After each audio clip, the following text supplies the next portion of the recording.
Load shedding এর আরো খবর জানাতে চাঁপাইনবাবগঞ্জ থেকে যুক্ত হচ্ছেন তারেক রহমান এবং কুমিল্লা থেকে দিলরুবাইয়াত সৌরভী। প্রথমে যাচ্ছি চাঁপাইনবাবগঞ্জে, সেখানে আছেন তারেক। তারেক, আমরা তো লোডশেডিং এর এই যে সংকটের খবর বেশ দীর্ঘদিন ধরে জানতে পারছি। আপনার ওখানে কি পরিমাণ লোডশেডিং হচ্ছে দৈনিক? লোডশেডিং এর কারণে শিল্প কারখানায় কি ধরনের প্রভাব পড়ছে এবং কি বলছেন ব্যবসায়ীরা, জানাবেন। সৌদা প্রায় 2 মাস ধরে টানা লোডশেডিং এর পর গত বুধবার যখন বিদ্যুৎ মন্ত্রী ঘোষণা দিলেন আজকে রাত থেকে কমে আসবে বিদ্যুতের লোডশেডিং, ঠিক সেই বুধবার রাত থেকেই চাঁপাইনবাবগঞ্জে ধীরে ধীরে কমে আসতে শুরু করেছে লোডশেডিং। বিদ্যুৎ, পল্লী বিদ্যুৎ এবং নেস্কো দুটি তারা নিরবিচ্ছিন্ন বিদ্যুৎ দেওয়ার চেষ্টা করছে। তবে আগে যে 16 ঘন্টা বিদ্যুৎ থাকতো না, অর্থাৎ লোডশেডিং হতো, এখন কিন্তু কমে এসেছে 1 ঘন্টা বা আধা ঘন্টার মধ্যে সেটিকে নামিয়ে আনা হয়েছে। আমরা কথা বলেছিলাম চাঁপাইনবাবগঞ্জের পল্লী বিদ্যুতের কর্মকর্তা এবং নেস্কো কর্মকর্তাদের সঙ্গে। তারা বলছেন তারা এখন পর্যাপ্ত পরিমাণে বিদ্যুৎ সরবরাহ পাচ্ছেন, অর্থাৎ তাদের আর ঘাটতি নেই। যেটুকু লোডশেডিং হচ্ছে সেটুকু যান্ত্রিক ত্রুটি, অর্থাৎ যে কোনো ত্রুটির কারণে হচ্ছে বলে আমাদেরকে জানিয়েছেন। ততক্ষণে যা হবার তা হয়ে গেছে। চাঁপাইনবাবগঞ্জের যে শিল্প কলকারখানাগুলো ছিল, সে শিল্প কলকারখানাগুলো একেবারে স্থবির হয়ে পড়েছিল। তারা অনেক লোকসান গুনতে হয়েছে তাদেরকে। তারা পর্যাপ্ত পরিমাণে উৎপাদন করতে পারেনি, ফলে একরকম চাঁপাইনবাবগঞ্জের অর্থনীতিতে দুর্বিষহ জীবন নেমে এসেছিল। এছাড়াও যদি আপনাকে বলি, চাঁপাইনবাবগঞ্জে বিশেষ করে পোল্ট্রি শিল্পতে যে পরিমাণ বিদ্যুৎ সরবরাহ করা দরকার, সেই পোল্ট্রি শিল্প কিন্তু একবারে মারাত্মক ঝুঁকির মুখে পড়ে যায়। আমরা যে খবরটি নিয়ে জানতে পেরেছি, চাঁপাইনবাবগঞ্জে প্রায় 2000 থেকে 1500 মেট্রিক টন প্রতিদিন পোল্ট্রির মাংসের চাহিদা রয়েছে চাঁপাইনবাবগঞ্জে। সেটি তারা একেবারে 500 থেকে 300 মেট্রিক টনে কমিয়ে এনেছিলেন। এছাড়াও কিন্তু চাঁপাইনবাবগঞ্জে যে হাসপাতালগুলো ছিল, সেই হাসপাতালগুলোতে কিন্তু একেবারে মানুষের প্রচন্ড, যেহেতু এখন তাপদাহ চলছে এবং লোডশেডিং এর কারণে ভয়াবহ অবস্থা সৃষ্টি হয়েছিল। হাত পাখা এবং হরিকেন জ্বালিয়েও তাদেরকে চিকিৎসা দিতে হয়েছে, মোমবাতির আলোর চাপ তাদেরকে চিকিৎসা দিতে হয়েছে। বিশেষ করে এসএসসি যে পরীক্ষা চলছে, সে পরীক্ষাও শিক্ষার্থীরা অনেক বিপদের মধ্যে পড়েছিলেন। তবে বর্তমানে যে গতকালকে থেকে মোটামুটি লোডশেডিং কমে আসে, অনেকে এটিকে স্বস্তি বলে মনে করছেন। তারাও বিদ্যুৎ বিভাগকে ধন্যবাদ জানিয়েছেন।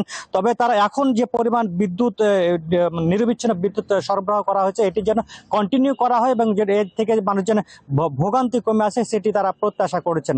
সৌদা, এ ছিল আমার কাছে চাঁপাইনবাবগঞ্জের বিদ্যুৎ পরিস্থিতি নিয়ে সর্বশেষ পরিস্থিতি। তারেক, আপনাকে ধন্যবাদ। এবারে যাব কুমিল্লাতে, সেখানে আছেন সৌরভী। সৌরভী, আপনার জেলায় কি পরিমাণ প্রতিদিন লোডশেডিং হচ্ছে এবং এই লোডশেডিং যে হচ্ছে এর মূল কারণ কি বলছেন বিদ্যুৎ বিভাগ, এবং সংকট সমাধানে কি বলছে বিদ্যুৎ বিভাগ, কি করা যাবে, জানাবেন। সৌদা, আপনাকে ধন্যবাদ। আমি আসলে প্রথমে একটু গ্যাসের দিকে যেতে চাই। কুমিল্লা কিন্তু বেশ কিছুদিন ধরে হঠাৎ করে গ্যাস সংকটে পড়েছে। তার সাথে পাল্লা দিয়ে বিদ্যুৎ ঘন ঘন লোডশেডিং হচ্ছে, যেখানে প্রতিদিন 10 থেকে 12 ঘন্টা বিদ্যুৎ থাকে না। ফলে ভোগান্তিতে পড়েছে কুমিল্লা 17টি উপজেলার মানুষ। গ্যাস সংকটের কারণে কুমিল্লা কিন্তু আবাসিক এলাকায় এবং শিল্প এবং যে হাসপাতালগুলি ভোগান্তিতে এবং তাদের যে কার্যক্রম তা স্থগিত হয়ে পড়ছে, যার ফলে কিন্তু পূর্ব ঘোষিত ছাড়াই বাকরাবাদ গ্যাস ডিস্ট্রিবিউশন অ্যাসোসিয়েশন কিন্তু হঠাৎ করে গ্যাস বন্ধ করে দিয়েছে। কোথাও অল্প নিবু গ্যাস চলছে, কোথাও একেবারে গ্যাস নেই। আমার পিছনে যে আবাসিক এলাকাগুলি দেখতে পাচ্ছেন, এখানে কোথাও চুলও কিন্তু জ্বলছে না। মানুষ কোথাও খাবার হোটেলে যাচ্ছে, ওখানেও খাবার মিলছে না। আবার কোথাও সিলিন্ডারের জন্য যাচ্ছে, কেনার জন্য যাচ্ছে, কিন্তু সিলিন্ডার গ্যাসও অতিরিক্ত দাম দেখে তারা আবার ফিরে আসছেন। এই হচ্ছে কুমিল্লার গ্যাসের চিত্র। যদি আমার বলতে হয় যে বিদ্যুৎ অফিসের যে কুমিল্লা পল্লী উন্নয়ন বোর্ডের কুমিল্লা যে বিদ্যুৎ পল্লী উন্নয়ন বোর্ডের যে প্রকৌশলী শেখ শরীফ কবির, তার সাথে আমার কথা হয়েছে। তিনি আমাকে বলেছেন যে কুমিল্লা 160 থেকে 170 কিলো মেগাওয়াট বিদ্যুৎ প্রতিদিন প্রয়োজন, যেখানে 30 থেকে 35 মেগাওয়াট বিদ্যুৎ কিন্তু ঘাটতি রয়েছে। এর ফলে কিন্তু বাসাবাড়ি ছাড়াও উৎপাদিত শিল্প কারখানা এবং হাসপাতালগুলোর যে চিকিৎসা সেবা রয়েছে, সে থেকে অব্যাহত রয়েছে তাদের চিকিৎসা সেবা। ফলে লেখাপড়া হচ্ছে না ছাত্রছাত্রীদের, মানুষ ভোগান্তি চরমে রয়েছে। কিন্তু কুমিল্লাবাসী জানতে চায়, এই ভোগান্তি থেকে কবে মানুষ মুক্তি পাবে? এটার কোনো সদুত্তর কিন্তু কোথাও পাচ্ছে না।